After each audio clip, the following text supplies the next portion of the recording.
नमस्कार, आप देख रहे हैं कशिश न्यूज और आपके साथ मैं हूं दीपक शर्मा। गैरों पे करम, अपनों पे सितम, ए जाने वफा ये जुल्म न कर, रहने दे अभी थोड़ा सा भरम, ए जाने वफा ये जुल्म न कर। सियासत के बीच गाने के बोल हों तो आप सवाल तो पूछेंगे कि आखिर ऐसा क्यों। तो ऐसा इसलिए क्योंकि आज हम सियासी अपनों और गैरों को पहचानने की कोशिश करेंगे। वैसे कहते हैं कि सियासत में कोई दोस्त या दुश्मन नहीं होता, वक्त और हालात के हिसाब से संबंध बनते और बिगड़ते रहते हैं। लेकिन जब एक साथ एक लक्ष्य के लिए संघर्ष हो तो ये सुनिश्चित किया जाना जरूरी हो जाता है। बिहार में लोकसभा चुनाव के समीकरण पर नजर डालें तो कई ऐसे किरदार हैं और इन किरदारों को लेकर आज हम बात करेंगे। किस तरह से ये किरदार अपने और गैर के फर्क को दिखाते हुए उस फर्क को पाटने का प्रयास कर रहे हैं, जनता के बीच क्या वो संदेश देने में कामयाब हो पा रहे हैं, इसी विषय पर हम बातचीत करेंगे। और इस बातचीत में उठ रहे सवालों का जवाब लेने के लिए हमारे साथ कुछ मेहमान जुड़े हुए हैं, उनसे आपका परिचय करा दें। हमारे साथ बीजेपी की ओर से पार्टी का पक्ष रखने के लिए अरविंद कुमार जी हैं, जेडीयू की ओर से पार्टी का पक्ष रखने के लिए मनीष यादव जी हैं और एलजेपी-आर से पार्टी का पक्ष रखने के लिए राजेश भट्ट जी हैं। आप तीनों का बहुत बहुत स्वागत है। तो कुछ ऐसे नाम हैं जो अलग अलग दल में हैं लेकिन एक शख्सियत के नाम के साथ वो एकाकार की भावना रखते हैं, ऐसा सार्वजनिक रूप से प्रदर्शित करते हैं, लेकिन संगठनात्मक रूप से साथ होने के बावजूद विरोधाभासी तेवर दिखलाई पड़ते हैं। तो सबसे पहले हम अरविंद जी के पास चलते हैं और उनसे समझने का प्रयास करते हैं कि आखिर ये सियासी रिश्ते का क्या नफा नुकसान देखकर तय होता है। देखिए, राजनीति है, राजनीति में पहले ही आपने कहा दीपक जी कि सब कुछ संभव है, वो एक पक्ष है। लेकिन एक दूसरा पक्ष है कि ये राष्ट्र का चुनाव है। हमारे यहाँ देखिए बहुत सारे मतदाता हैं जो धर्म पर, जाति पर बढ़ जाते हैं, लेकिन उनको ये समझ आनी चाहिए कि ये राष्ट्र का चुनाव है, इसे राष्ट्र निर्माण का चुनाव है और इनका एक वोट राष्ट्र निर्माण में इतना बड़ा सहयोग करेगा। तो इस तरह की चीज़ें राजनीति है तो स्वाभाविक है कि बहुत लोग एम्बिशस होते हैं। तो ज़्यादा एम्बिशस होते हैं तो उनको तो स्वतंत्रता है चुनाव लड़ने के लिए, तो कहीं रोक है नहीं, तो चुनाव लड़ते हैं। लेकिन भारत में, हिंदुस्तान में जो भारतीय जनता पार्टी एनडीए सरकार ने विगत 10 वर्षों में जो काम की है, तो जनाकांक्षा भारतीय जनता पार्टी और एनडीए सरकार से बढ़ गई है और लोगों का रुझान है अब उसमें सबको एकोमोडेट करके चलना। सीटें लिमिट है, संभव नहीं है, तो ऐसी परिस्थितियां आती है। लेकिन जनता निश्चित रूप से चाहती है कि राष्ट्र निर्माण हो, राष्ट्र विकसित हो, राष्ट्र का जो एक भाव है, एक प्रेरणा है, उसके प्रति वो प्रेरित हैं। और एनडीए, भारतीय जनता पार्टी और नरेंद्र मोदी जैसा दुर्लभ व्यक्ति कहिए, जो भारत के निर्माण के अलावा उनके मन में कुछ होता ही नहीं है, समर्पित व्यक्ति के प्रति जनता समर्पित है। तो इस तरह की चीज़ें राजनीति में आना जाना लगा रहता है। और कहा भी जाता है कि अगर विपक्ष कमज़ोर हो तो पार्लियामेंट अच्छी नहीं है, तो विपक्ष मजबूत होना चाहिए। तो हमें कोई दिक्कत नहीं है, क्योंकि हमने जो जनता के बीच, हमारे यशस्वी प्रधानमंत्री मोदी ने जो जनता के बीच काम किया है 5 साल और उसके पहले 5 साल, इन 10 सालों का हम अपना जो काम किए हैं उस काम के बल पर जनता के बीच में हैं। और हम चाहते हैं कि जनता ये निर्णय ले कि राष्ट्र प्रथम है या किसी व्यक्ति का अपना जो एक आकांक्षा है वो प्रथम है। चलिए अरविंद जी, हम आपके पास फिर आएंगे आपके ही दोनों बिंदुओं को लेकर, एक तो व्यक्ति की महत्वाकांक्षा और दूसरे प्रधानमंत्री नरेंद्र मोदी।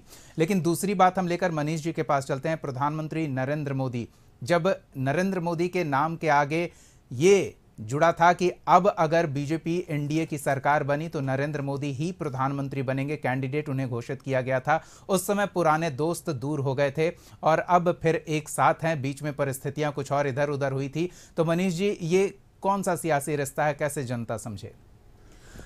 नहीं, देखिए, अभी अरविंद जी ने कहा, भारतीय जनता पार्टी के प्रवक्ता ने स्पष्ट कहा, देखिए जो भी अगर चुनाव लड़ते हैं तो अपने निजी हित के लिए अगर कोई लड़ रहे हैं तो वो अलग बात है। लेकिन बिहार में नीतीश जी के नेतृत्व में और देश में नरेंद्र मोदी जी के नेतृत्व में हम लोग सब एकजुट हैं।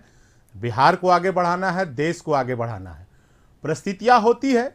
कोई भी आदमी अगर 18 साल का है तो वो वोट देने का अधिकार है, अपना वोट किसी को भी दे सकता है। और अगर कोई 25 साल का है और वो चुनाव लड़ने के लिए अपने निजी हित के लिए कोई सोचता है तो कोई चुनाव लड़ सकता है। लेकिन बिहार की जनता हो चाहे देश की जनता हो, वो सब देश में प्रधानमंत्री जी को और बिहार में नीतीश कुमार जी को देख रहा है। कहीं किसी का कोई दाल गलने वाला नहीं है। चलिए राजेश जी के पास भी चल लेते हैं और उनकी भी पहली प्रतिक्रिया ले लेते हैं। राजेश जी, चिराग पासवान वैसे तो कहते रहे हैं कि नरेंद्र मोदी के वो हनुमान सरीखे हैं, उनके भक्त हैं और नरेंद्र मोदी से कभी कोई नाराज़गी भी नहीं रही, लेकिन उनकी पारिवारिक नाराज़गी राजनीतिक समीकरणों को बदलने का एक कारण बनी है। अभी भी नाराज़गी संभवतः बरकरार है, क्योंकि मंच से चिराग पासवान ने अपने नॉमिनेशन के समय कहा था कि चाचा जी आते तो उन्हें अच्छा लगता, लेकिन ये चाचा जी के साथ कैसा रिश्ता है जो नरेंद्र मोदी को जिताने की वकालत तो करते हैं, पर नरेंद्र मोदी को मजबूत उनका हाथ करने वाले अपने भतीजे के साथ खड़े नहीं दिखते। यही तो विडंबना है दीपक जी। देखिए, बड़े उद्देश्यों के लिए छोटी छोटे अपने जो है कंडीशंस को दरकिनार करते हुए ही हम बड़े उद्देश्यों की प्राप्ति कर सकते हैं। और लगातार पार्टी के राष्ट्रीय अध्यक्ष आदरणीय श्री चिराग पासवान जी अपने चाचा के प्रति हमेशा, आप देखेंगे निजी जीवन में भी और सार्वजनिक जीवन में भी, मीडिया के सामने भी और मीडिया के पीछे भी, हमेशा एक सम्मान का भाव रखते हैं। लगातार आदर की बात करते हैं, सम्मानजनक तरीके से उन्हें हमेशा जो है संबोधित करते हैं और हमेशा उनसे यह अपेक्षा रखते हैं कि चाचा आशीर्वाद कब दें। लेकिन अब चाचा जी हैं जो मानते नहीं। ऐसा बताइए ना, चिराग जी के तरफ से क्या कोई गलतियां कभी देखी गई है क्या? कभी कोई सुनी गई है क्या? मीडिया में कभी भी चिराग जी ने आकर अपने चाचा के प्रति एक शब्द भी बता दीजिए, कोई अनादरित शब्द का प्रयोग किया हो? देखिए, राष्ट्र निर्माण में सबका त्याग जरूरी है। देश के यशस्वी प्रधानमंत्री आदरणीय श्री नरेंद्र मोदी जी सिर्फ प्रधानमंत्री नहीं है, एक राजनीतिक संत की संज्ञा से हम उन्हें नवाजना चाहेंगे। एक संत की ही सोच हो सकती है कि समाज के सब तबकों का विकास, सबका साथ, सबका विकास, सबका विश्वास, यह बहुत बड़ी सोच है और इसी में सारी चीजें निहित है। उन्होंने एक नारा दिया है इस बार के चुनाव में कि अब की बार 400 पार। तो हम लोगों को तो एक उद्देश्य की पूर्ति के लिए सब कुछ अपनी अपनी छोटी छोटी आकांक्षाओं को ईमानदारी देते हो उस उद्देश्य की प्रतिपूर्ति में लग जाना चाहिए। भाई, देश के यशस्वी प्रधानमंत्री हमारे क्या त्याग कर रहे हैं आप देख रहे हैं ना। दिन भर कितनी यात्रा कर रहे हैं, कितनी जनसभा कर रहे हैं, बावजूद नहीं थक रहे हैं। क्या उन्हें देश से कुछ आकांक्षा है क्या? देश से सिर्फ आकांक्षा है कि आप उन्हें सहयोग करें ताकि 2047 एक विकसित भारत की परिकल्पना की सोच लिए वो जो आगे बढ़ रहे हैं उसकी प्रतिपूर्ति हो सके। एक विकसित भारत की जो उन्होंने सपना देखा है उस सपने को पूरा किया जा सके। इसमें सबको लगने की जरूरत है। छोटी छोटी आकांक्षाएं, छोटे छोटे राग द्वेष सब भूलकर मैं समझता हूं कि एकजुट और एक स्वर से लगने की जरूरत है। मैं आज आपके इस मंच के माध्यम से, आपके चैनल के माध्यम से हम तमाम एनडीए के सभी घटक दलों को अपील करना चाहते हैं और साथ साथ पूरे देश की जनता को कि राष्ट्र निर्माण में अपना अहम योगदान देने का यह वक्त है। आपका एक एक वोट कीमती है। मैं चाहता हूं कि एक एक वोट आपका मिले ताकि ज्यादा से ज्यादा सीटें, 400 तो हम लोगों ने सोचा है 400 के पार होना चाहिए। यह देश के तमाम लोगों को संकल्पित होना पड़ेगा इसके लिए। चलिए, बिल्कुल, हमारे मेहमान जितनी बड़ी बड़ी बातें कर रहे हैं और जिस अंदाज में प्रधानमंत्री नरेंद्र मोदी का महिमा मंडन कर रहे हैं और जिस तरह के रिश्तों की हम बात कर रहे हैं, मेरे मन में एक विचार आ रहा है, क्या ऐसा तो नहीं कि सारी अदावत, सारी खिलाफत इस वजह से भुला दी गई क्योंकि मन में एक विचार है कि बहती गंगा में हम भी हाथ धो लें? इस पर हम थोड़ा और विस्तार से अपने मेहमानों से बातचीत करेंगे। जैसा कि हम बातचीत कर रहे थे, मन में एक विचार आया कि क्या बहती गंगा में सभी हाथ धो लेना चाहते हैं, इसलिए सारी अदावतें, सारी खिलाफतों को किनारे रख दिया गया? मेहमानों के पास चलते हैं। अरविंद जी।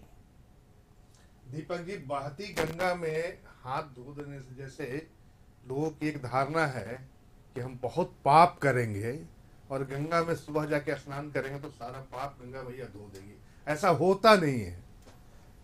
तो आप पूरी जिंदगी पाप में डूबे रहे, पूरी जिंदगी भ्रष्टाचार में डूबे रहे, आपकी आकांक्षा केवल स्वतः का है कि हमारा कैसे डेवलपमेंट हो। तो देखिए, अब जनता इस चीज को देख रही है दीपक जी।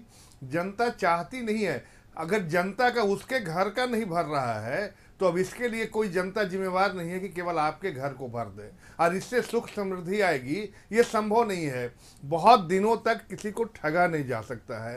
तो जिस तरह कुछ लोगों ने एक चाल चलकर ठगने का काम किया और संसद में पहुंचने का काम किया, तो वो अब चलने वाले नहीं है। परिदृश्य निश्चित तौर से बदल चुका है और अब जनता चाहती है कि कहाँ हमारा वोट जाए, जो एकजुट होकर पूरे देश को विकास हो और हर हाथ को काम मिले, तभी मिलेगा ना। जो एक अच्छी सरकार होगी, एक विजन वाली सरकार होगी।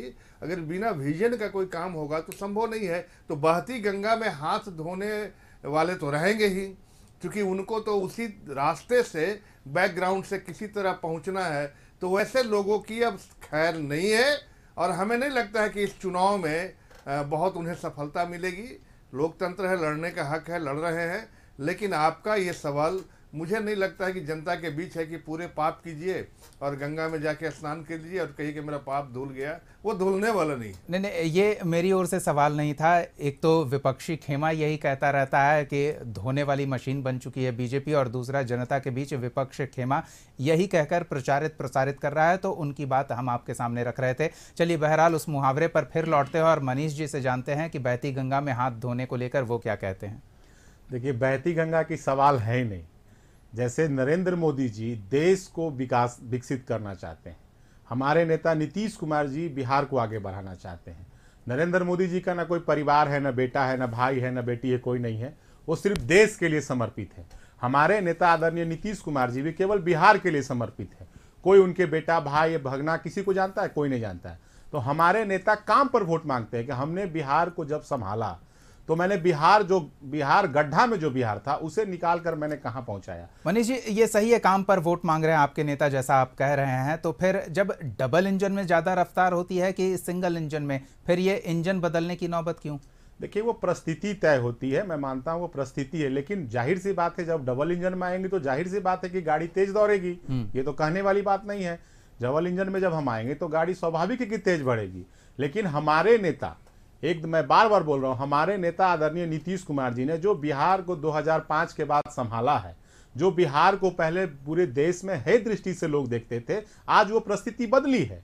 आज हर सेक्टर में, आज पूरे बिहार में मेडिकल कॉलेज खुल रहे हैं, इंजीनियरिंग कॉलेज खुल रहे हैं, पॉलिटेक्निक कॉलेज, हर चीज। जो लोग बच्चे बाहर जाते थे आज बच्चे बिहार में पढ़ रहे हैं। तो हर सेक्टर में आज बिहार में बदलाव आया है और बिहार का मान सम्मान आदरणीय नीतीश कुमार जी के नेतृत्व में लगातार बढ़ रहा है। ये तो आप कह रहे हैं ना, लेकिन चिराग पासवान 2 महीने तक ऐसा नहीं कहते थे। राजेश जी के पास चलते हैं और एक छोटी सी प्रतिक्रिया उनकी भी ले लेते हैं कि एक तरफ एक शख्स ऐसा है जिसके साथ खड़े हरदम रहे हैं, उनके साथ जो व्यक्ति मौजूद है उससे नाराजगी भी रही है, लेकिन अब उनकी पार्टी के नेता के प्रचार में भी जा रहे हैं, नॉमिनेशन में भी जा रहे हैं। तो फिर वही मुहावरा कि क्या बहती गंगा में हाथ धोने की कोशिश कर रहे हैं।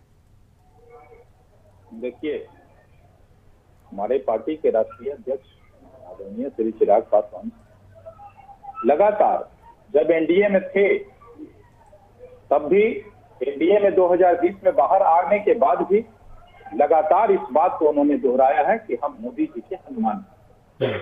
और हनुमान की उन्होंने पूरे परिभाषा को परिभाषित भी किया।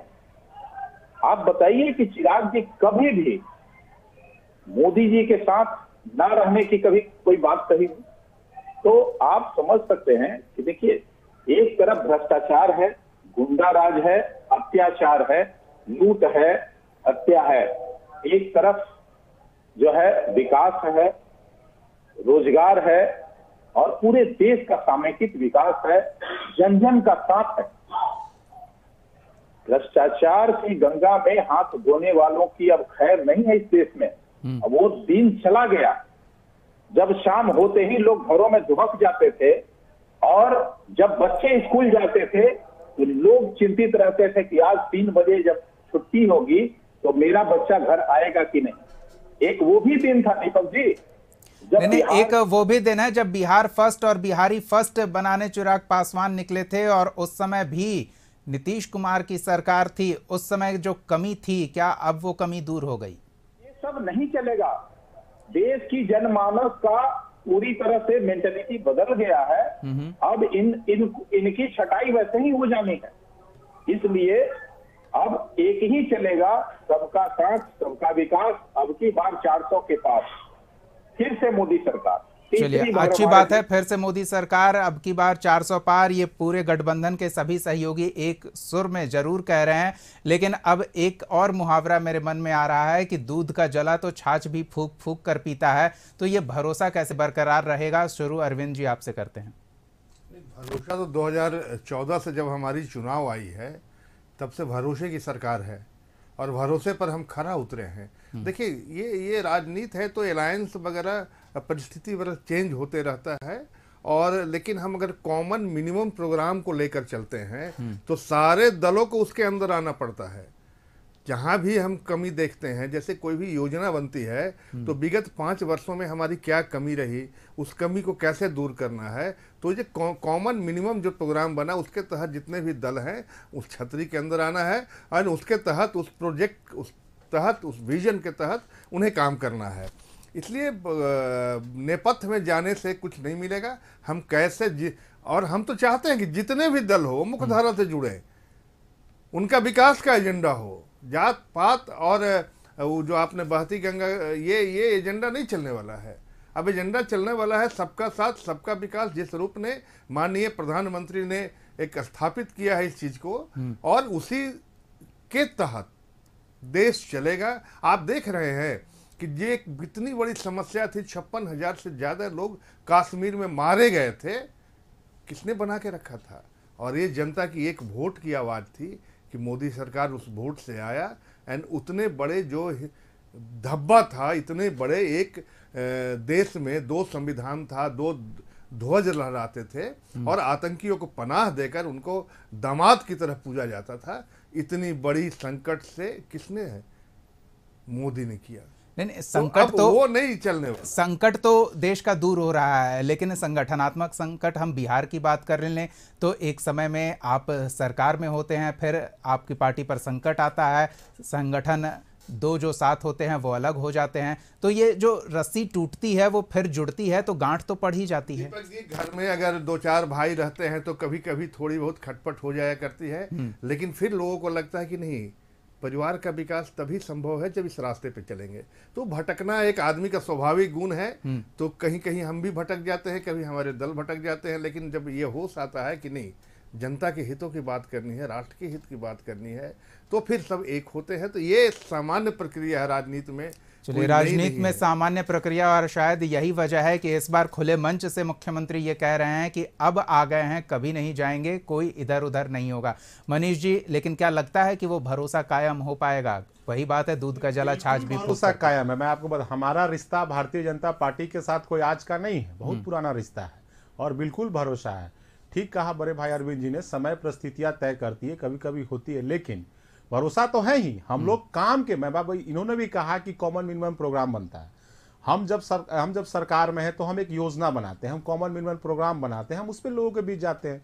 तो हम तो आज ये इस बार लेकिन नहीं दिख रहा है मनीष जी। पहले जेडीयू की ओर से भी घोषणा पत्र जारी होता था, कॉमन मिनिमम प्रोग्राम की बात होती थी कि हम साझा रूप से ये काम करेंगे। घोषणा पत्र हमारे नेता का काम बोलता है, हमारे नेता का काम बोलता है। आज आप किसी बिहार के कोने में चल जाइए, आपको सड़कें दिखेगी, स्कूल दिखेगी, कॉलेजें दिखेगी, मेडिकल कॉलेज दिखेगी, इंजीनियरिंग कॉलेज दिखेगी। हमारे नेता का काम बोलता है, हमारे नेता काम करते हैं, और काम ही उनका घोषणा पत्र है। वो तो लोगों के सामने स्पष्ट दिख रहा है। अब आप देखिए, आप अभी जो विपक्ष के नेता हैं तेजस्वी जी, एक बार भी उनके माता और पिता दोनों बिहार के मुख्यमंत्री रहे हैं। आप पूरे चुनाव में उनका चुनावी भाषण निकाल लीजिए, एक बार भी उनमें हिम्मत नहीं होती है कि अपने माता पिता के किए गए कार्यों के नाम पर कभी वोट मांगे।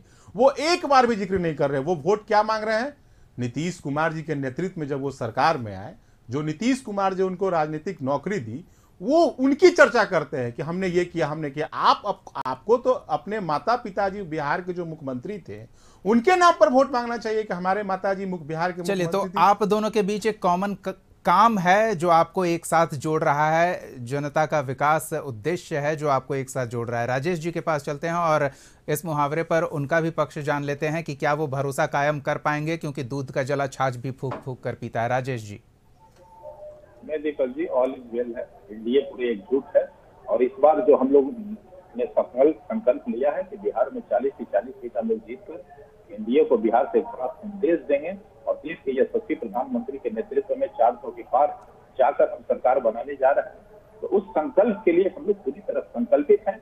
इसके बीच कोई रोड़ा नहीं है, मैं आपको आश्वस्त कर दूं, कोई रोड़ा नहीं है और किसी भी आकांक्षा को जो है तिलांजलि देनी पड़ेगी तो सब लोगों ने इस तरह का मन बना लिया है। और साथ सबसे बड़ी चीज है कि लोकतंत्र में जनता जनार्दन की भूमिका महत्वपूर्ण है और बिहार का जनमानस जो है पूरी तरह यह मन बना लिया है कि इस बार जो है हम नरेंद्र मोदी। चलिए, तो जनता ने क्या मन बनाया ये तो 4 तारीख को स्पष्ट हो जाएगा, लेकिन जनता के जो सवाल थे उन सवालों को कशिश न्यूज के माध्यम से हम एनडीए खेमे के सामने लेकर आए। सवालों को पूछा गया और उसका जवाब मिला। हम समझते हैं जनता बेहतर तय कर पाएगी कि क्या वो इन जवाबों से संतुष्ट है, क्या उसके मन में जो चल रहा था उन विचारों से इन दलों के प्रतिनिधियों के विचारों का तालमेल बन पाया है और 4 तारीख को क्या नतीजा आएगा इस पर नजर बनी रहेगी। बहुत बहुत धन्यवाद मनीष यादव जी, अरविंद कुमार जी और राजेश भट्ट जी अपना समय देने के लिए, इस चर्चा में शामिल होने के लिए। अगले एपिसोड में एक और सवाल के साथ हम फिर मौजूद रहेंगे। तब तक के लिए देखते रहिए सवाल तो पूछेंगे।